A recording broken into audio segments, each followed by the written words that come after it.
வணக்கம், welcome to சுவையின் ரகசியம். இன்றைக்கி நம்ம ரவா தோசை பார்க்கலாம். அதோட ஒரு சூப்பரான அதுக்கு ஏற்றாப்போதில் ஒரு சட்னி பார்க்கலாம் வாங்க. 1 கப்பு ரவை, அரை கப்பு மைதா, 1/4 கப்பு அரிசி மாவு, 1 டீஸ்பூன் ஜீரகம், 1 டீஸ்பூன் நல்லா இடித்த மிளகுத்தூள், உப்பு 1 டீஸ்பூன், சர்க்கரை 1 டீஸ்பூன், பச்சை மிளகாய் பொடியாக கட் பண்ணி எடுத்துக்கோங்க, கருவேப்பிலை பொடியாக கட் பண்ணி எடுத்துக்கோங்க, ஒரு மீடியமான சைஸில் வெங்காயம் அதுவும் பொடியாக கட் பண்ணிக்கோங்க, கொத்தமல்லி 1 பிடி கொத்தமல்லி அதுவும் பொடியாக கட் பண்ணி போடுங்க, இஞ்சி 1 துண்டு அதுவும் பொடியாக கட் பண்ணி போட்டுடுங்க.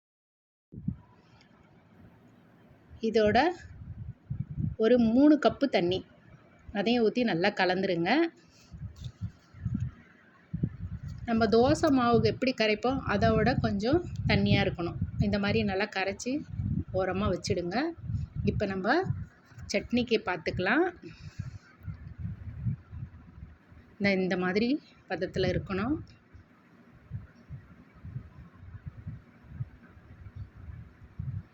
தேங்காய், உடைச்ச கடலை 1 கரண்டி, 1 தக்காளி, 2 பச்சை மிளகா, உப்பு, கொத்தமல்லி 1 பிடி, இதெல்லாம் நல்லா அரைச்சிங்கன்னா இந்த மாதிரி தக்காளி சட்னி ரெடி ஆகிடும். சூப்பராக இருக்கும் இந்த சட்னி. இந்த தோசை கூட நல்லா எண்ணெய் போட்டு கொஞ்சம் கடுகு கருவேப்பிலை பொரித்து தாளிச்சிடுங்க. பக்கத்தில் நம்ம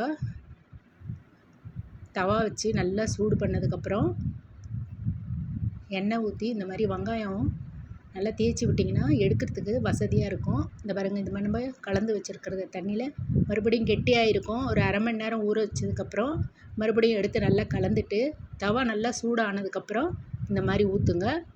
ஊற்றிட்டு உடனே எண்ணெய் போடாதீங்க. ஒரு 2 நிமிஷம் அப்படியே வச்சிங்கன்னா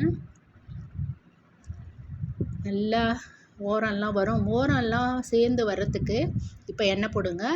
நீங்கள் நடுவில் மட்டும் வச்சுருந்தீங்கன்னா தீஞ்சு போயிடும். நீங்கள் சைடில் இப்படி கலந்து விட்டிங்கன்னா தவாவை 4 பக்கமாக இப்படி தள்ளி விட்டிங்கன்னா ஓரம் எல்லாம் நல்லா முறுமுறுன்னு வரும். அதுக்கு மேலே இந்த கரண்டி வச்சு இப்படி நல்லா தட்டினீங்கன்னா நல்லா சூப்பராக ரவா தோசை எல்லாம் வெந்து ரெடி ஆகிடும். பார்க்குறதுக்கு உங்களுக்கு தெரியுது பாருங்கள், மொறுன்னு.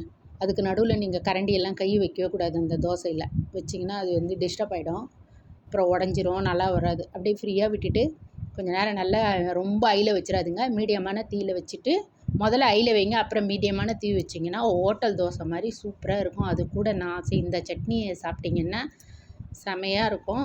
இந்த மாதிரி நீங்களும் ட்ரை பண்ணி பாருங்கள். நம்ம சேனலை சப்ஸ்கிரைப் பண்ணுங்கள், லைக் பண்ணுங்கள், ஷேர் பண்ணுங்கள். தேங்க்யூ.